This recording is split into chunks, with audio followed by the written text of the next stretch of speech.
할렐루야. 주일 예배 나오신 여러분 환영합니다. 비가 오는 날씨인데 여러분 오시느라 수고 많으셨습니다. 자, 오늘은 요한복음 26강입니다. 요한복음 26강 요한복음 15장 말씀인데요. 이제 제가 먼저 기도하고 말씀 선포하겠습니다. 고마우신 하나님 감사를 드립니다. 우리에게 생명의 말씀을 주신 것 감사합니다.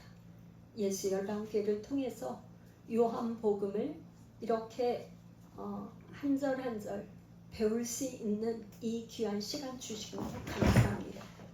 하나님, 이 시간 우리의 영안을 활짝 열어 주옵소서. 영의 귀를 활짝 열어 주옵소서. 우리의 마음을 열어 주셔서 오늘 선포되는 말씀이 사람의 말이 아니라 하나님의 음성으로 들을 수 있는 은혜를 더하여 주옵소서. 하나님 아버지를 이 시간 아버지 말씀을 통해서 더 깊이 알아갈 수 있는 복된 시간 되도록 우리 주님 축복하옵소서. 예수님의 이름으로 기도합나이다. 아멘. 이제 본문 말씀을 오늘 요한복음 15장 1절에서 오늘은 10절까지 하는데요. 제가 병행 구절을 한번 나누어 보겠습니다. 요한복음 15장은 1절부터 15장은 27절까지 있는데 제가 구절을 나눠보면 1절에서 6절까지는 어떻게 되어 있냐면 참 포도나무다. 나는 참 포도나무다. 즉 참포도나무는 이스라엘을 말하는 거죠. 7절부터 10절까지는 내 계명이 서로 사랑하라 하는 계명을 말씀하셨어요. 그러니까 A, B에 그 다음에 C가 있는 거는 이 본문 15장의 핵심 구절이죠. 이 구절은 뭐냐? 내 기쁨이 너희 안에 있기를 원한다. 그런 말씀이 C 구절이고요. 그 다음에 B 다시는 또 똑같이 내 계명은 서로 사랑하라. 그 다음에 A 다시는 참 포도나무가 있으면 거짓 포도나무가 있다는 거죠. 반대로 즉 이스라엘이 아니고 그 당시에 유태인들 예수님을 배척하는 그런 회당의 무리들 그 사람들을 말하는 것이죠. 그래서 오늘은 A, B, C, B, A, 이거의 전체를 다 하지 않고 A와 B 요것만 먼저 하고 다음 주에 C, B, A, 이렇게 나눠서 하겠습니다. 그래서 1절에서 10절까지를 우리가 말씀을 제가 한번 읽고 말씀을 나누겠습니다. 읽으면서 나는 참 포도나무요 내 아버지는 농부라. 무릇 내게 붙어있어 열매를 맺지 아니하는 가지는 아버지께서 그것을 제거해 버리시고 무릇 열매를 맺는 가지는 더 열매를 맺게 하려 하여 그것을 깨끗하게 하시느니라. 1절하고 2절 했는데요. 이 참 포도나무의 비유는 예수님께서 이제 곧 겟세마네 동산에서 기도하시다가 잡혀 이제 죽으시는데 바로 그 전에 예수님의 제자들 11명이죠. 한 명 가룟 유다는 이미 갔고 11명의 제자들에게 마지막으로 하시는 마지막 설교, 마지막 당부, 마지막 부탁이라고 볼 수가 있어요. 그래서 15장에 보면 이게 전부 다 빨간 글씨로 돼 있어요. 그래서 예수님의 그 말씀만 전부 이제 기록한 거죠. 그런데 이제 그 예수님께서 나는 요한복음은 그랬죠. 나는 누구다 하는 거를 7가지로 또 그 다음에 그거에 대해서 7가지 표적과 예수님의 나는 누구다는 그 자기선을 7가지 한 거. 요한복음이 그거 핵심이에요. 그런데 7가지 중에 이제 마지막인데 한번 우리 정리를 해보는 차원에서 6장에서는 맨 처음에 예수님이 나는 생명의 떡이다 이렇게 말씀하셨어요. 그 다음에 이제 8장에 가서 나는 세상의 빛이다 이렇게 말씀하시고, 그 다음에 이제 10장에 가서는 나는 양의 문이다. 양이 들어가는 문이 내가 문이다. 그 다음에 또 10장에서 나는 선한 목자다. 그러니까 선한 목자가 있다고 말씀하신 거는 선하지 않은 거짓 목자가 있다는 거죠. 그래서 나는 선한 목자야 그렇게 말씀하시고, 그 다음에 이제 11장에 가서 나는 부활이요 생명이다 그렇게 말씀하시고, 14장 지금 15장 바로 앞에 가서 나는 길이요 진리요 생명이다. 그래서 길을 제공하시고 길이 되어주신 예수님. 이제 마지막으로 나는 참 포도나무다 이렇게 이제 선포를 하시는 거죠. 그런데 이스라엘의 정체성을 나타내는 세 가지 나무가 있어요. 그러니까 포도나무, 그 다음에 무화과나무, 감람나무. 그래서 포도나무는 말하자면 풍요를 상징하는 거, 하나님의 은혜 뭐 이런 거죠. 신앙의 어떤 열매를 나타내는 거. 그게 이스라엘의 상징. 그 다음에 무화과나무는 뭐였냐면 그 1장에서 보면 나다나엘을 너가 예수님 뭐라 그랬냐면 너가 무화과나무 아래서 있을 때 내가 너를 보았어. 예수님 그렇게 말씀하시는 거예요. 그런데 말하자면 무화과나무에서는 이스라엘 사람들이 기도하고 성경을 읽는 그런 나무 밑에서 그늘에서 그렇게 했었던, 그래서 무화과나무. 세 번째는 올리브 감람나무. 그러니까 이 올리브 나무는 열매에서 기름을 짜서 그 올리브유가 뭐 지금도 이렇게 아주 유용하게 저기 샐러드에서도 이렇게 쳐서 먹고 하잖아요. 그게 특별히 이거는 치유의 기름 이렇게 하잖아요.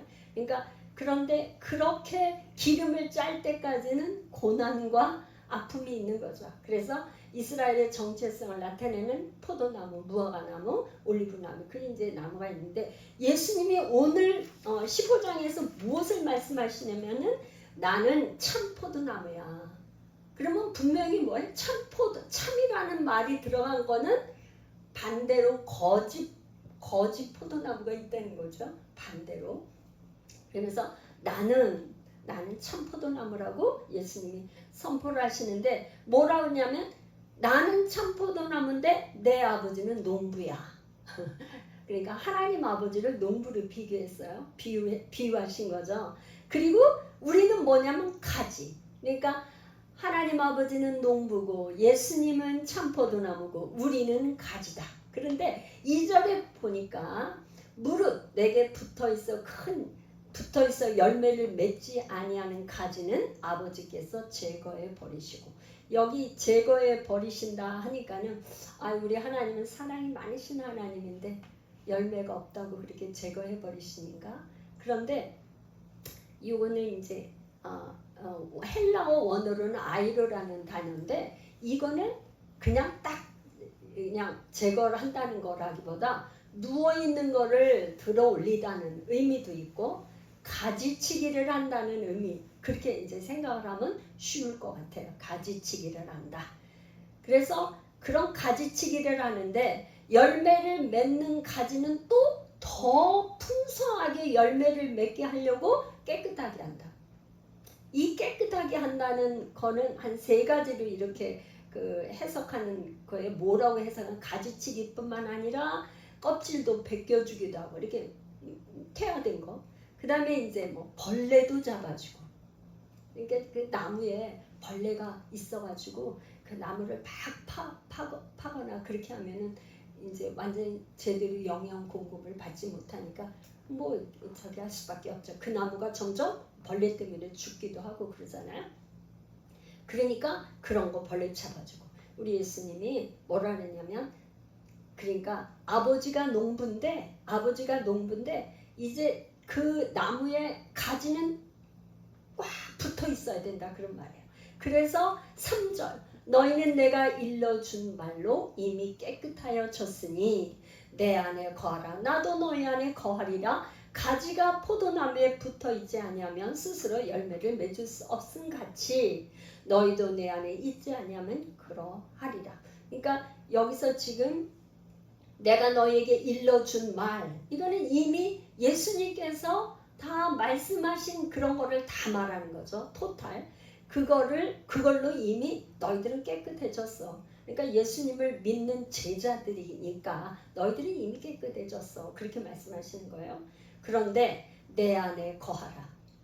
이 거한다는 말은 헬라어의 메노라는 단어인데 이건 뭐냐, 장막을 친다 그런 말이에요.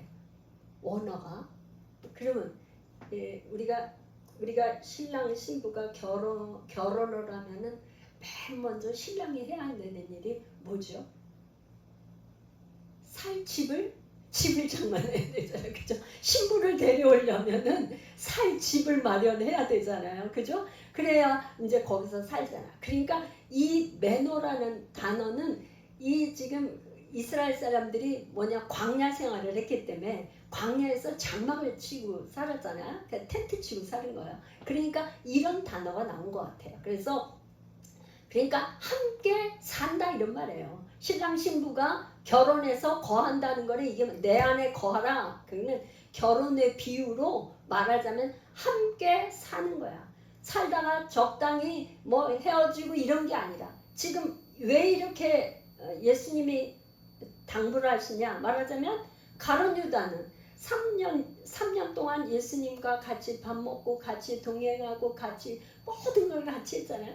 근데 그 가룟 유다가 예수님을 지금 배반하고 나가버렸잖아요. 지금 그죠? 그래서 은 30냥에 지금 이렇게 조금 있으면 어떻게 해요? 예수님이 이미 알고 있잖아. 그죠? 제자들은 모르지만 예수님은 이미 가룟 유다가 유대인들 군사들을 데리고 예수님을 잡으러 올 거를 이미 다 알고 있어.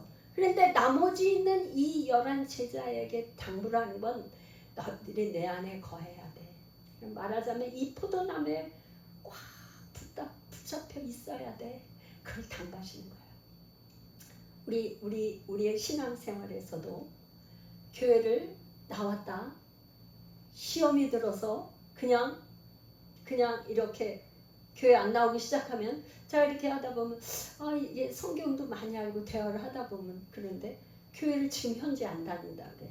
그걸 보면 교회 다니다가 시험이 들어가지고 안 나오는 거예요.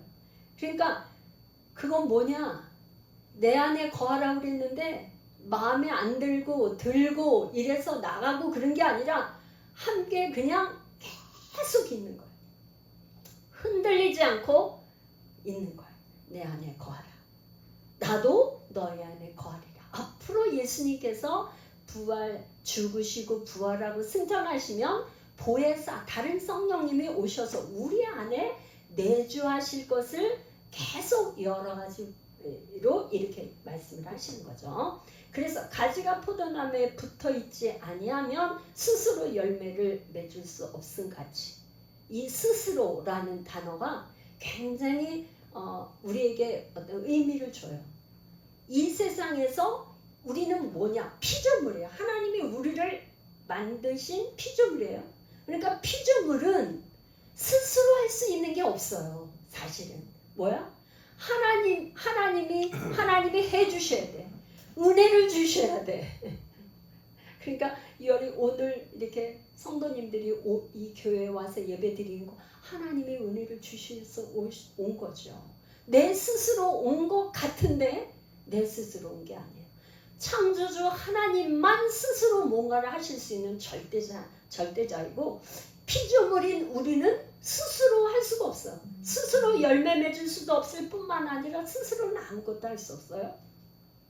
그래서 어떻게 했냐? 스스로 열매를 맺을 수 없으니까 참 포도나무이신 예수님한테 딱 붙어 있어야 된다. 그런 말이에요. 그래서 너희도 내 안에 있지 아니하면 그러하노라.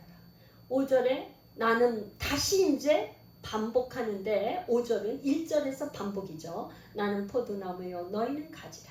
그가 내 안에 내가 그 안에 거하면 사람이 열매를 많이 맺나니 나를 떠나서는 너희가 아무것도 할 수 없습니다. 반복해서 말씀하고 있어. 6절 사람이 내 안에 거하지 아니하면 거한다는 단어가 반복해서 계속 나오고 있어요. 거한다는 단어. 가지처럼 밖에 버려져 마르나니 사람들이 그것을 모아다 불에 던져 사르니라. 성경에서 불이라는 단어가 나오는 거는 성령을 불로 표현한 게 있고, 그 다음에 심판의 불이 있어요. 심판의 불. 그래서 심판의 불, 믿는 사람이나 믿지 않는 사람이나 우리는 이미 상급을 받는 상급 심판을 받지만 믿지 않는 사람들은 심판의 불이 있는데, 말하자면 이제 믿지 않으면 밖에, 어둠의 밖에, 요한복음은 빛과 어둠, 이걸 계속 대조를 하잖아요. 그러니까 밖에는 뭐냐, 안과 밖, 어둠과 빛과 어둠, 이렇게 해서 밖에는 어둠의 지옥의 불에 떨어진다는 것을 은연중의 비유로 우리 예수님이 말씀을 하시는 거예요. 7절, 너희가 내 안에 거하고 내 말이 너희 안에 거하면 무엇이든지 원하는 대로 구하라, 그리하면 이루리라. 이 7절 말씀은 우리가 굉장히 정말 좋아하고 많이 암송하고 그거 하는 말씀인 줄로 알아요. 그런데 여기에 무엇이든지 원하는 대로 구하라, 그리하면 이루리라. 그러니까 기도가 막 응답되는 거예요. 그런데 그 앞에 조건이 붙어 있어요. 조건절. 만약이라는 단어가 들어가는 거야. if. 그러니까 뭐냐, 너희가 내 안에 거하고 내 말이 너희 안에 거하면, 하나님의 말씀이 우리 안에서 살아서 움직여서 그 말씀대로 순종하는 그 삶, 그러한 삶, 하나님과 함께 거하는 삶 사는 거, 그렇게 하면 무엇이든지 원하는 대로 구하면 다 된다는 거예요. 이 지금 내 안에 거하고 내 말이 너희 안에 거하면, 이거를 다른 말로 한번 표현을 해보겠어요. 이 말은 어떤, 우리가 함께, 부부가 누군가 함께 사는 거는 부부가 제일 저기서, 가족이 함께 살고, 가족 중에서도 자녀들은 어느 정도 성장하면 또 이게 부모를 떠나고 부부가 함께 사는 거예요. 그런데 부부가 함께 살면서 뭐가 제일 마음이 맞아요? 뭐가 맞아야 돼? 첫 번째가 마음이 맞아야지. 마음이 안 맞으면 살기가 어렵잖아. 그러니까 마음이 맞아야 되고, 뜻이 맞아야 되고, 또 같은 목소리를 내야 돼. 그래야 그 남편은 이렇게 하자고 목소리를 내는데 아내가 나는 그건 싫어, 이렇게 다른 목소리를 내면 이게 벌써 틀어지잖아.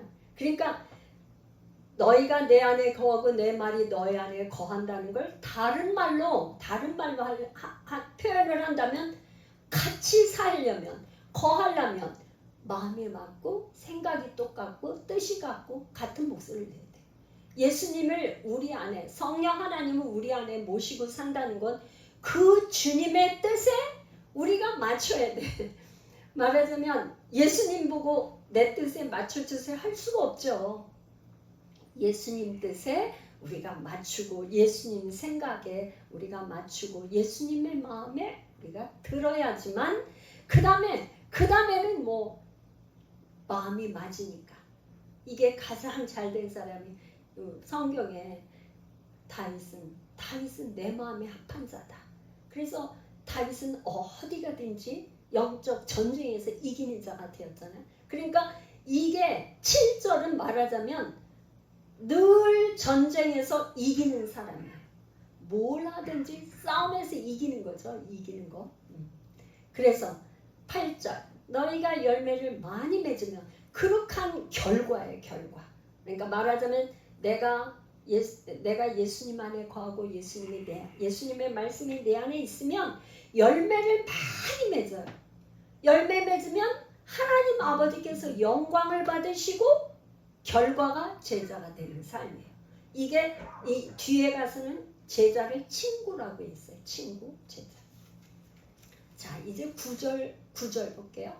아버지께서 나를 사랑하신 것 같이 나도 너희를 사랑하였으니 나의 사랑 안에 거하라.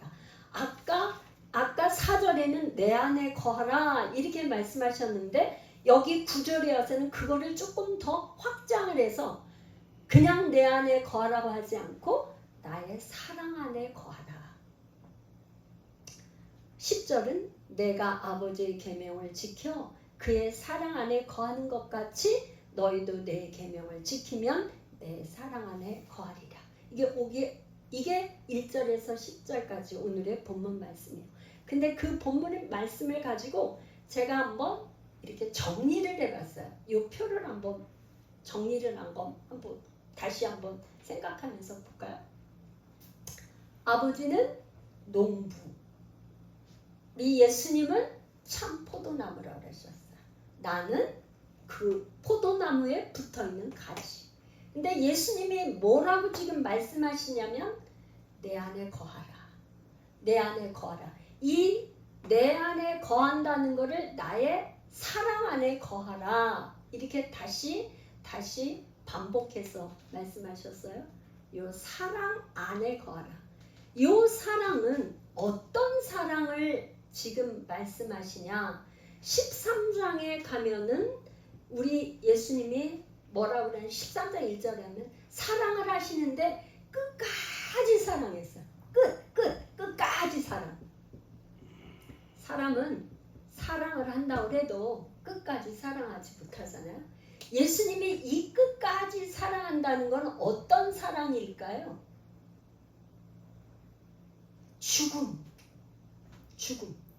죽기까지 사랑하는 거.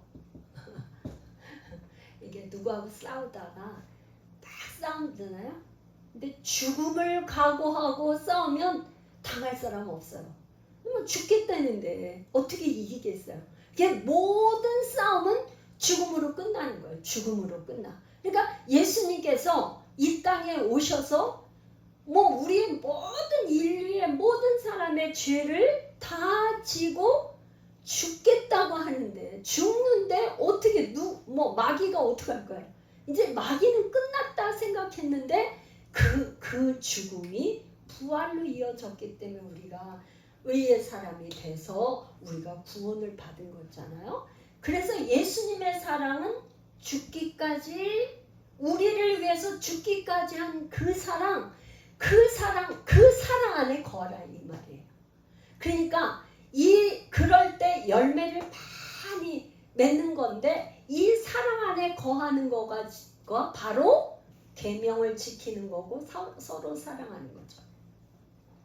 그런데 이 죽기까지 사랑 이게 사실은 초대교회 예수님이 죽으시고 부활하시고 승천한 이후에 마가 다락방에서 성령 받은 예수님의 제자 이 예수님의 제자 11제자뿐만 아니라 또 한 명에서 마띠아가 들어와서 12제자 됐지만 더 많은 무리들이 성령 받고 이 사람들이 가는 곳곳마다 스데반 집사도 순교하고 많은 초대교회 사도들뿐만 아니라 교부 시대에 전부 다 순교로 이어져서 결국 복음이 전파된 거죠. 복음이 전파된 이것이 결국 많은 열매를 맺게 된 거죠. 그 순교자들 때문에 오늘날 우리가 한국 교회 이렇게 많은 교회가 세워지고 우리가 하나님을 예배하고 찬양하고 이렇게 할 수 있는 그 원동력이 된 게 예수님. 그 이후에 제자들, 사도들, 교부들을 통해서 그 순교의 사랑. 그 사랑 무슨 사랑? 끝까지 죽음을 마다하지 않은 사랑. 그것이 예수님의 사랑. 우리가 그렇게 살아야 된다는 거죠. 너희가 그 사랑 안에 거하라. 그러면 우리가 이 죽음 사람들은 왜 죽음을 가장 두려워하죠? 이 세상에서 죽음을 두려워하지 않는 사람은 없을 거예요. 근데 예수님께서 14장에 뭐라 그랬냐면 내가 길이요 진리요 생명이다 그러셨어요. 근데 이 진리는 영원히 변하지 않는 게 그게 진리잖아요. 그러니까 뭐 많은 지식들도 있고 뭐 했고 했지, 책도 많이 나오고 석가서들 많이 있었지만 그거는 그때 한 시대의 이론에 지나지 않았어요. 근데 오직 유일하게 남아있는 건 이 성경 말씀은 영원히 변하지 않고 있는 이 진리의 하나님의 아버지의 생명의 말씀이 진리란 말이에요. 이 진리는 변함이 없고 이 진리는 영원이에요. 영원한 거죠. 그러니까 죽음 이외에 영원의 세계가 있다는 걸 믿는 사람은 죽음을 두려워해요. 필요가 없는 거죠. 그러니까 초대교회에 예수님이 죽으신 이후에 부활을 본 이 제자들은 다 순교하기를 두려워하지 않았어요. 영원한 진리 그분 때문에. 그죠?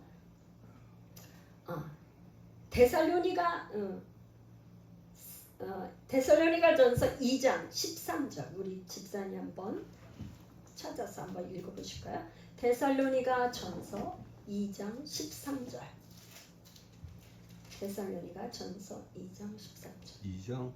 네, 2장 13절. 1장이에요? 2장. 예, 데살로니가전서 2장 13절. 우리 집사님 한번 읽어보세요. 이러므로 우리가 하나님께 끊임없이 감사함은 너희가 우리에게 들은 바 하나님의 말씀을 받을 때 사람의 말로 받지 아니하고 하나님의 말씀으로 받음이니 진실로 그러하도다. 이 말씀이 또한 너희 믿는 자 가운데서 역사하느니라. 아멘. 이 데살로니가 전서는 사도 바울이 데살로니가에서 3주 동안 복음을 전하고 교회가 세워진 이후에 이제 사도 바울이 이제 다시 이제 편지를 보낸 거죠. 데살로니가 전서와 후서 편지를 보냈는데 여기 지금 그 데살로니가 성도들이 어떻게 말씀을 받냐 하면은 사람의 말로 듣지 않고 하나님의 말씀으로 듣는다는 거예요. 그러니까 사람의 말이 아니고 하나님의 말씀으로 사도 바울이 전한 그 복음의 말씀을 하나님의 말씀으로 들었기 때문에 믿는 자 가운데 역사, 기적이 많이 일어났다는 거예요. 그래서 많은 그냥 교회가 데살로니가의 교회가 막 세워지고 그렇게 했는데 어느 정도로 부흥이 됐느냐. 데살로니가 전서 1장 7절 한번 또 읽어보실래요? 데살로니가 전서 1장 7절. 그러므로 너희가 마게도냐와 아가야에 있는 모든 믿는 자의 본이 되었느니라. 예, 그러니까 이 데살로니가 교회가 마게도냐, 아가야, 이건 굉장히 아가야는 특별히 고린도가 있잖아요. 굉장히 큰 그 일대에 모든 믿는 사람들에게 본이 되었다는 거예요. 데살로니가 성도들이. 왜? 사도 바울이 전한 이 복음의 말씀을 정말 하나님의 말씀, 살아계신 하나님의 말씀으로 듣고 그렇게 순종하며 살았고 했기 때문에 막 역사가 막 일어났기 때문에 오늘날 우리에게 요한복음의 이 말씀이 강단에서 지금 선포되는 말씀이 단지 목사가 선포하는 말씀이 아니라 하나님의 말씀이라고 믿는다면 우리에게도 똑같이 데살로니가 교회처럼 이렇게 믿는 자들 안에서 막 역사가 일어나고 기적이 일어난다고 믿습니다. 여러분들은 어떻게 생각하세요? 그래서 이제 사도 요한이 또한 사도 바울은 사실은 예수님을 핍박하던 교회를 핍박하던 사람인데 이제 예수님 만나고 변화돼서 진짜 땅끝까지 복음을 전하는 복음의 증인이 되었잖아요. 그러니까 왜 그렇게 했냐? 예수님을 직접 만났기 때문에. 오늘 이 요한복음의 15장에서 나는 참 포도나무라고 말씀하시는 이 말씀을 정말 생명의 말씀으로 듣는다면 예수님의 말씀이 우리의 삶에 그대로 이런 믿는 자 가운데 역사가 일어나기를 예수의 이름으로 축복합니다. 그렇게 되시기를 축복합니다. 우리 한번 이 말씀 들은 말씀이 내게도 이루어지게 해달라고 우리 한번 통성으로 주여 한번 부르고 기도하기를 원합니다.